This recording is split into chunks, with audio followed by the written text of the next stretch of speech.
Hello everyone, आप सब कैसे हैं। मैं उम्मीद करता हूं कि बहुत अच्छे होंगे और अपनी पढ़ाई को बहुत अच्छे से कर रहे होंगे। मैं Akash Kumar वड़ाना ICT virtual classroom में आपका बहुत बहुत स्वागत करता हूं। मेरे प्यारे बच्चों, जैसा आपको पता है कि हमारी 7th क्लास है और 7th क्लास में हम लोग देख रहे हैं सामाजिक एवं राजनीतिक जीवन की बुक सेकंड, और उसी में हम आज लोग पढ़ेंगे चैप्टर नंबर 9 के बारे में हम लोग पढ़ेंगे। बड़ा इंपॉर्टेंट चैप्टर है बच्चों, समानता के लिए संघर्ष। क्या है? समानता। समानता का मतलब है आपकी इक्वलिटी, यानी कि महिलाओं को पुरुषों के समान अधिकार मिले, उनका भी समाज में, शिक्षा में, हर क्षेत्र में महिलाओं के बराबर भागीदारी हो, या और जो अन्य वर्ग हैं, संघर्ष हैं, उनके बारे में आपने एक चैप्टर में पढ़ा था। ओम प्रकाश वाल्मीकि की ऑटोबायोग्राफी थी, झूठन पढ़ा था, जब उनसे स्कूल में आपका झाड़ू लगवाई जा रही थी। अंसारी दंपत्ति को आपका घर नहीं मिला था। देखिए, इसमें सबसे बड़ी बात क्या है, जब भी आप चैप्टर पढ़ रहे हैं, एक चैप्टर आपस में लिंक होता है, एक दूसरे से क्या होते हैं, आपके जुड़े होते हैं, इंटरकनेक्ट होते हैं। तो इसलिए जो हमारे पुराने चैप्टर हैं, आप उनका रिवीजन करते रहिए, आप उनको हल्के में ना छोड़ दें। अब देखिए, थोड़ा पढ़ लेते हैं, बढ़ लेते हैं। क्या कह रहे हैं इस पुस्तक में? अभी तक आपने कांता अंसारी, मेलानी और सपना जैसे लोगों के बारे में पढ़ा है। इन सबकी कहानियों में जो समान बात है वह यह है कि उनके साथ असमानता का व्यवहार किया गया था। ऐसी स्थितियों में लोग क्या कर सकते हैं? इतिहास में इसके अनेक उदाहरण हैं जहां लोग असमानताओं के विरुद्ध और न्याय के लिए संघर्ष करने के लिए एक साथ आ खड़े हुए हैं। इस अध्याय में एक रोजमर्रा की परिपक्व कहानी है। क्या यह आपको याद है कि 5 में से अनुस्थिति पढ़ें, लेखा चित्र पाप ध्यान दें। इस अध्याय में आप कुछ ऐसी कोशिशों के बारे में पढ़ेंगे जो लोगों के असमानता के विरुद्ध अपनाई गई थी। ठीक, इमेज देख लीजिए। कह रहे हैं कि भारत का संविधान हर भारतीय नागरिक को समान दृष्टि से देखता है। क्या करता है? जो भारत का संविधान है वो क्या करता है? हर लोगों को एक समान दृष्टि से आपका देखता है। आप पुस्तक के पहले हिस्से में पढ़ चुके हैं कि राज्य और उसके कानून की दृष्टि में किसी भी व्यक्ति के साथ उसकी जाति, लिंग, धर्म, अमीर या गरीब होने के आधार पर कोई फर्क नहीं किया जाता।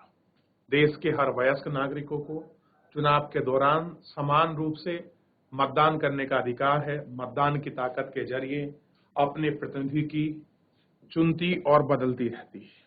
देखिए, लोगों को भारतीय संविधान में इस तरह का प्रोविजन, इस तरह का प्रावधान है, चाहे कोई व्यक्ति अमीर हो, गरीब हो, किसी भी धर्म, जाति, लिंग, कहीं से भी बिलोंग करता हो, किसी भी राज्य का हो, अगर वो भारत का नागरिक है तो उसको भारतीय कानून के अनुसार समान ट्रीटमेंट करने का आपका प्रावधान है। यानी कि संविधान में किसी तरह का कोई भेदभाव का उल्लेख नहीं है और ना ही संविधान किसी तरह का भेदभाव कोई आपका करता है। मताधिकार से हमारे भीतर समानता का भाव विकसित होता है। कैसा होता है? जब हम लोगों को वोट गिरते हैं तो हमारे अंदर क्या होता है? समानता का जो भाव है, जो फीलिंग है, वो एक्सप्रेस होती है, डेवलप होती है कि हम कैसे हैं, हम सब लोग समान हैं। ठीक, क्योंकि हमारे भी वोट की कीमत उतनी है जितनी और किसी की भी, और वोट, लेकिन यह भाव अधिकतर लोगों के जीवन को नहीं छू पाता है। आपने पहले अध्याय में पढ़ा है कि कैसे स्वास्थ्य सेवाओं में निजीकरण बढ़ रहा है और सरकारी अस्पताल की लापरवाही वाले रवैये में कांता, हकीम शेख और अमन जैसे अत्यंत गरीब लोग अच्छी स्वास्थ्य सेवाओं को कठिन बना दिया है।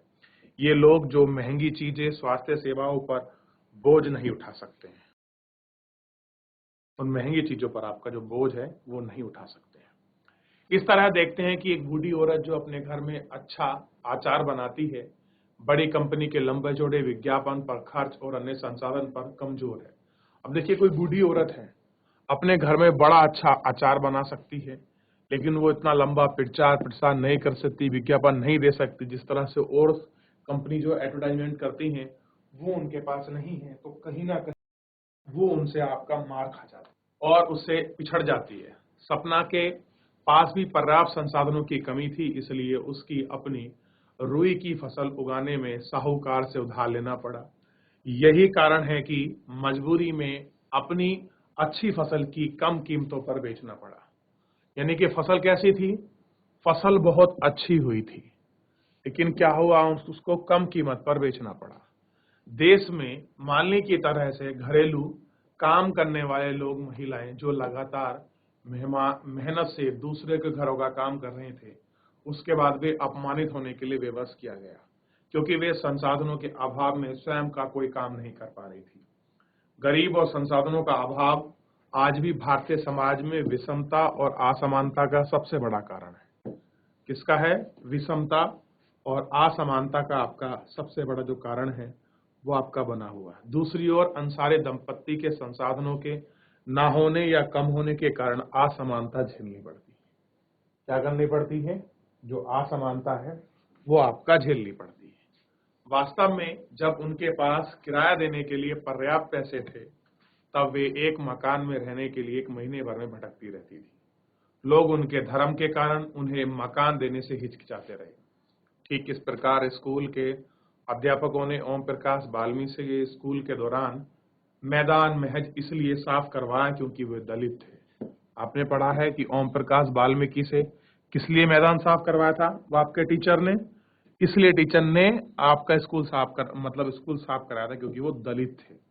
सोच के देखिए, अगर किसी के साथ इस आधार पर अगर डिस्क्रिमिनेशन होता है कि कोई धर्म जाति के आधार पर, तो बड़ा आहत होता है, बड़ी भावनाएं अंदर से आपकी टूटती हैं और व्यक्ति को लगता है कि हम पता नहीं कैसे समाज, किस देश में रह रहे हैं जहां हमारे धर्म। देखिए, आप सोच के देखिए, आप किसी धर्म में पैदा हो गए, कोई कास्ट आपको मिल गई, उसमें आपका क्या योगदान है? वो तो आपको बाय गिफ्ट मिला है, अगर आपको उसमें कुछ चूज करने का अधिकार था ही नहीं। ठीक, तो आपने इसी पुस्तक में पढ़ा है कि महिलाओं द्वारा किया गया काम अक्सर पुरुष के कामों की तुलना में तुच्छ माना जाता है। यानी कि हम क्या समझते हैं कि जो महिलाएं हैं वो उतना काम नहीं कर पाती जितना काम क्या करते हैं, अक्सर आपका पुरुष करते हैं। इसलिए क्या मानते हैं हम इनको? तुच्छ मानते हैं। ये सारी चीजें हैं। इन सभी के साथ किए जाने वाला भेदभाव प्राथमिक कारण था कि वे किसी खास समाज या संस्कृति पृष्ठभूमि के थे, वे महिलाएं थी। धर्म, जाति, लिंग कुछ महत्वपूर्ण कारक हैं जिनके आधार पर आज भी भारत में लोग असमानता का व्यवहार करते हैं। क्या करते हैं? असमानता का जो व्यवहार है वो आपका किया जाता है। यह एक कह रहे हैं भारत में यह एक वास्तविक है जो कि गरीब हैं, सामान्यतः दलित, आदिवासी और मुस्लिम समुदाय में और इनमें विशेष है। 2011 की जनगणना के अनुसार बताया गया है कि हमारी जनसंख्या 48.5% में महिलाएं हैं, जबकि 14.2% मुसलमान हैं, 16.6% दलित हैं, 8.6% क्या है हमारे पास? आदिवासी हैं। कैसा है हमारे पास? आदिवासी लोग हैं। तो ये भारत की टोटल पॉपुलेशन का जो काउंटिंग है हमारे पास की गई है कि इतने परसेंट हमारे पास क्या है? दलित है, इतने परसेंट हमारे पास क्या है? मुसलमान है। ठीक है, और 48.5% क्या है? हमारे पास महिलाएं हैं, और 8.6% आदिवासी हैं जो लोग आपका जंगल में निवास करते हैं। ठीक, तो ये सारी चीजें हैं जिनको आपको गौर करके एक एक करके बहुत अच्छे से ध्यान रखना है। ठीक, देख लिया आपने? अब देखिए, गरीबी, मानवीय गरिमा का अभाव और कुछ विशेष समुदाय के प्रति अपमान जैसे कारक अक्सर हमें ऐसे मिलते जुलते हैं। हम क्या होता है हमारे यहाँ कि हम लोग क्या करते हैं कि जो कारक हैं कुछ मिले जुले ढंग से सामने आते हैं, और यह तय करना आपका कठिन हो जाता है कि कहां से एक तरह का असमानता खत्म होती है और कहां दूसरी असमानता शुरू होती है। आपने पढ़ा है कि दलित, आदिवासी और मुसलमान लड़कियों में पढ़ाई के बीच में ही छुड़वा देने की संख्या बहुत अधिक है। कह रहे हैं कि हम क्या करते हैं, हम बीच में ही हम उनकी पढ़ाई को छुड़वा देते हैं। किसकी? जो आपके दलित हैं, आदिवासी लोग हैं, उनकी महिलाओं की पढ़ाई हम लोग बीच में ही आपका छुड़वा देते हैं। यह स्थिति गरीबी, सामाजिक असमानता और इन मुद्दों में अच्छी सुविधाओं के अभाव और कई मिलते जुलते कारणों से कैसी होती है, आपका पैदा होती है। ठीक, ये हमको देखा कैसे होती है, बहुत सारे ऐसे कारण हैं का पैदा होती है। ठीक,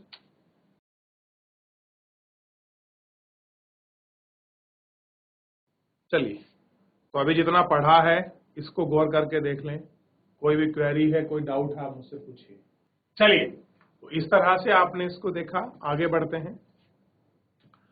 अब कह रहे हैं समानता के लिए संघर्ष। देखिए, देश और दुनिया में अगर आप देखोगे तो हर जगह संघर्ष हुआ है। चाहे कोई आज आपका डेवलपिंग नेशन है तो वहां किसी न किसी वर्ग ने, किसी न किसी लिंग ने अपने समानता के लिए संघर्ष किया है। चाहे आप यूएस को ले लें, आप यूरोप को ले लें, आप भारत को ले लें, हर जगह किसी न किसी ने अपने लिए संघर्ष जरूर किया है। एक टाइम था जब यूरोप में आपके महिलाओं को वोटिंग राइट नहीं थे, क्लियर है। एक समय था कि यूरोप में आपको महिलाओं को जॉब करने के राइट नहीं थे। आज देखिए, यूरोप पूरे वर्ल्ड में महिलाओं को इक्वलिटी देने में सबसे आगे है। लेकिन कहीं ना कहीं अगर आप उसके पीछे का इतिहास आप पढ़ो, उस दौर को देखो, तो ये सारी चीजें हमको समझ आती हैं कि आखिर में थी कहां से, पनपी कहां से है, कहां इनकी जड़ है। तो दुनिया भर के तमाम समुदाय, गांव और शहरों में आप देखेंगे कि कुछ लोग समानता के लिए संघर्ष के कारण सम्मान पहचानते हैं। क्या करते हैं? संघर्षों के कारण। अगर आपने संघर्ष किया है तो ही आपकी पहचान हो सकती है, और उसी पहचान के कारण ऐसा होता है। ये वे लोग हैं जो अपने साथ ही अपने सामने किए गए जा रहे भेदभाव के विरुद्ध खड़े होते हैं। क्या होता है? जो उनके खिलाफ भेदभाव हो रहा होता है, उसके खिलाफ वो खड़े होते हैं। हम इनका सम्मान इसलिए भी करते हैं कि प्रत्येक व्यक्ति को उसकी मानवीय बाप का गरिमा स्वीकार किया जाता है और सदैव धर्म और समुदाय के ऊपर है।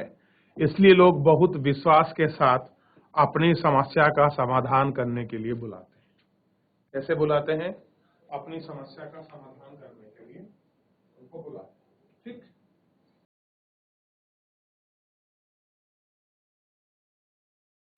अक्सर समानता के किसी विशेष मुद्दे को संघर्ष करने वाला व्यक्ति समाज का एक महत्वपूर्ण पहचान बना लेता है, क्योंकि समानता की लड़ाई में बड़ी संख्या में लोग उसके साथ हो जाते हैं। भारत में ऐसे अनेक संघर्ष याद किए जाते हैं जहां पर लोग ऐसे मुद्दों को लड़ने के लिए आएंगे जो उन्हें महत्वपूर्ण लगते हैं। अध्याय 5 में आपने पढ़ा है कि कैसे और किन तरीके से असमानता के लिए महिलाओं का आंदोलन खड़ा हुआ। मध्य प्रदेश का तवा मत्स्य संघ ऐसा ही दूसरा उदाहरण है, जहां लोग अपने अधिकारों के लिए साथ खड़े हुए। ऐसी तमाम संघर्ष गाथाएं हमारे पास हैं, जिन्हें बड़ी बीड़ी मजदूरों, मछुआरों, खेतिहार मजदूरों, झुग्गी झोपड़ी समूह में अपने न्याय के लिए बाप की लड़ाई लड़ी, और तमाम प्रयास हमारे सामने हैं जहां लोगों ने मिलजुल कर संसाधनों पर नियंत्रण करने के लिए सहकारी संगठन बनकर खड़ा हुआ। तो देखिए, हमारे सामने हर तरह का एग्जाम्पल है। लोगों ने संघर्ष करके अपने अधिकारों को लिया, संघर्ष करके चीजों को, अपने संसाधन प्राप्त किए। कहीं लोगों ने मिलजुल कर एक ऑपरेशन बनाया और सहकारिता के साथ अपने काम किए। तो हर तरह के एग्जाम्पल हमारे समाज में, हमारे देश में, हमारे राज्य में आपका भरे पड़े हैं, और कूट कूट कर आपको क्या है देखने के लिए संघर्ष आपको मिलेंगे। क्लियर है? और इन पर गौर करने की आवश्यकता भी है। चलिए, तवा मत्स्य संघ को भी हम लोग पढ़ेंगे, लेकिन उससे पहले कुछ भी पूछना है तो आप देख सकते हैं। एक सतत विकास लक्ष्य है, इसको जरूर पढ़ें आप। सस्टेनेबल आपका डेवलपमेंट के गोल्स क्या हैं, आप इसको जरूर देखें। चलिए, तवा मत्स्य संघ। जब जंगल के बड़े क्षेत्र को जानवरों के लिए अभयारण्य घोषित कर दिया गया, कह रहे हैं कि जब बड़ा क्षेत्र था और उसमें जानवरों के लिए उसको अभयारण्य घोषित कर दिया गया और बड़े बांधों का निर्माण किया जा रहा था। क्या बन रहे थे? बड़े बड़े आपका बांध बन रहे थे। तो हजारों लोग भी स्थापित हो रहे थे, पूरे पूरे के गांव लोग अपनी जड़ों को छोड़कर कहीं और नए घर बनाने की, नई जिंदगी आरंभ करने के लिए नए घर बनाइए। जब वहां बांध बनेंगे तो आपकी शिफ्टिंग होगी, तो जो लोग आपका दर पीढ़ी दर जिस स्थान पर रह रहे थे वो उनको छोड़कर जाना था। ठीक, इन विस्थापनों से में अधिकांश गरीब लोग थे, और जितना भी आप देखेंगे जो भी विस्थापन झेलता है वो हमेशा गरीब वर्ग ही झेलता है। ठीक, शहरी क्षेत्रों में भी वे बस्तियां जहां गरीब रहते हैं उन्हें हटा दिया जाता है। इनमें से कुछ को शहर के बाहरी इलाकों में दोबारा बसाया जाता था। यह सारी बाकायदा में सिर्फ हटाए गए लोगों के काम धंधे प्रभावित होते थे, बल्कि शहरों में स्थित स्कूल को दूर हो जाने की वजह से इन बस्तियों में स्कूल की पढ़ाई अक्सर गंभीर रूप से प्रभावित हो जाती थी। लोग समुदाय का विस्थापन हमारे देश में एक बड़ी समस्या के रूप ले चुका था। ऐसे कई बार लोग संगठित होकर इसके विरुद्ध लड़ाई लड़ने के सामने आए, और देश में बहुत ऐसे संगठन हैं जो विस्थापित के हक में आपका लड़ रहे थे। क्या हो रहा था? जो विस्थापित के क्षेत्र में आपका लड़ रहे थे। इस अध्याय में हम तवा मत्स्य संघ के बारे में पढ़ेंगे, जो मछुआरों की सहकारी समिति का एक संघ है। क्या हो गया? तवा मत्स्य संघ क्या है? आपका सहकारी समिति का एक संघ है। ठीक, और सतपुड़ा के जंगलों में विस्थापित लोगों के अधिकारों के लिए लड़ रहा है। कहां पर है? सतपुड़ा पर्वत, और वर्तमान में ये एमपी में आपको देखने के लिए मिलेगा। सतपुड़ा पर्वत यानी कि मध्य प्रदेश में। क्लियर है? जो लोग उसके लिए आपका लड़ रहे थे। तो ये कहानियां बताती हैं अपने समानता के अधिकार के लिए लोगों ने कैसे संघर्ष किया है। संघर्ष में कोई वर्ग, कोई विशेष किस तरह भी हो सकता है। देखिए, मध्य प्रदेश में एक जिला है छिंदवाड़ा। क्या जिला है? छिंदवाड़ा। वहां पर पहाड़ियां हैं, महादेव की पहाड़ियां। किसकी पहाड़ियां हैं? महादेव की। तो महादेव की पहाड़ियों से एक नदी निकलती है जिसको बोलते हैं तवा नदी। आप आगे कक्षाओं में पढ़ोगे कि आपका तवा नदी कहां से निकलती है, किसकी सहायक नदी है, क्या ये आपका नर्मदा की सहायक नदी है। और उधर देखिए, होशंगाबाद एक जगह पड़ती है, वहां से नर्मदा से मिलने वाली एक नदी है आपका बैतूल। क्या है? बैतूल। ये छोटी छोटी नदियां हैं। नर्मदा आपका बेसिकली मध्य प्रदेश की लाइफलाइन कहा जाता है, जीवन रेखा कहा जाता है। लेकिन और छोटी नदी जैसे कि आपका तवा नदी होगी, आपका बैतूल होगी। अब हुआ क्या? तवा नदी पर बांध बनाने की योजना शुरू हो गई, और ये काम शुरू कब हुआ? 1958 में। और आपको पता है इस समय का दौर है कि हम लोग बांध बनाने पर और कृषि को डेवलप करने पर बड़ा ध्यान दे रहे थे। ठीक, पंडित जवाहरलाल नेहरू इस समय प्रधानमंत्री थे। ठीक, और फिर दूसरा बांध अब हुआ क्या? 1978 में ये बांध आपका बन के पूरा हुआ। शुरू कब हुआ? 58 में, और कंप्लीट कब हुआ? 78 में। तो कितने साल लग गए? 20 साल, 2 दशक लग गए। अब जंगल का बहुत बड़ा हिस्सा ऐसा था जहां पर कृषि होती थी, और ये क्या हो गया? बांध में डूब गया वो पानी। अब सोचिए, मान लीजिए इस पूरे क्षेत्र में बीच में आपका नदी बहती है, साइड में आपका खेती हो रही है, और मैं एक चैक बांध बना दूं और मैं पूरा पानी को रोक लूं, आगे ना जाने दूं, तो आप देखेंगे पानी पीछे की तरफ आपका बढ़ता चला जाएगा और बढ़ेगा। जिस क्षेत्र में पानी नहीं था उस जगह क्या हो जाएगा? आपका पानी पहुंच जाएगा, और पानी पहुंच जाएगा तो ना वहां पर आपका कृषि होगी, ना लोग वहां पर रह सकते हैं। जो लोग वहां आपका सदियों से रह रहे थे, जिनका अपना मूल पुश्तैनी घर था, जो वहां स्थानीय लोग थे, अब उनको क्या करना पड़ेगा? उस स्थान से मूव करना पड़ेगा, शिफ्ट होना पड़ेगा। ध्यान दो युवराज बेटे, बच्चे जो बैठे सामने ध्यान दो, क्या करना पड़ेगा? उनको शिफ्ट करना पड़ेगा। ठीक, अब ऐसे ही कुछ यहां भी हुआ, जिससे जंगल के निवासी अपना सब कुछ खो बैठे। अब जो लोग जंगल में रहते हैं, जंगल ही उनके लिए घर है। देखिए, हमारे लिए एक अलग दुनिया है, लेकिन जो लोग जंगलों में निवास करते हैं, उनका भोजन, उनके पानी, उनका घर, जंगल उनके लिए बड़ा अपना अपना लगता है। ठीक, अब उनको ऐसी जगह से गति मूव किया जा रहा था। ठीक, इसमें से कुछ विस्थापितों ने बांध के आसपास रहकर थोड़ी खेती के अलावा मछली पकड़ने का व्यवसाय शुरू किया। अब बहुत से लोगों ने सोचा कि हम कहां जाएंगे, हम विस्थापित तो हो चुके हैं, चलो बांध से थोड़ा सा आगे चले जाते हैं और हम लोग मछली पकड़ लेंगे, छोटी मोटी मजदूरी कर लेंगे, खेती कृषि कर लेंगे और अपना जीवन पालन हम लोग कर सकते हैं। लोगों ने ऐसा काम करना शुरू भी किया। ठीक है, आगे देखिए, यह सब करके भी बहुत थोड़ा सा काम जो था पैसा वो लोग आपका कमा रहे थे, यानी कि जितना उनको पैसा अच्छा कमाना चाहिए थे वो नहीं, बस एक थोड़ा सा पैसा आपका कमा रहे थे। अब देखिए हुआ क्या, 1994 में सरकार ने आपका तवा बांध क्षेत्र में मछली पकड़ने का जो आपका ठेका था निजी क्षेत्र को सौंप दिया। अब देखिए, जहां पर बांध बनते हैं ना, चेक डैम बनते हैं, तो उस क्षेत्र में झील बन जाती है बहुत बड़ी। ठीक, तो उस झीलों में आपका मछलियां पाली जाती है, बहुत बड़ा क्षेत्र होता है। तो सरकार ने क्या काम किया, उन मछली पकड़ने का जो आपका टेंडर था वो किसी निजी ठेकेदार को सौंप दिया। ठीक, अब निजी ठेकेदार को सौंप दिया तो वो स्थानीय लोगों को ना तो आपका मछली पकड़ने देगा, क्लियर है, और मछली नहीं पकड़ेंगे तो वो लोग आपका बेचेंगे क्या, उनके जीवन कैसे चलेगा।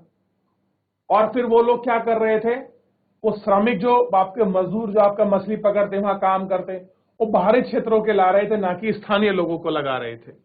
अब ऐसे में क्या हो गया कि ठेकेदार ने अपने गुंडे बुला लिए। अब आप जानते हैं अगर कोई ठेकेदार कहीं पर काम करता है तो बलिष्ठ लोगों को रखता है, आपको लोगों को आपका डराने के लिए, धमकाने के लिए। ठीक, लोगों को बुला लिया, धमकी देना आरंभ कर दिया, क्योंकि लोग वहां हटने को तैयार ना थे।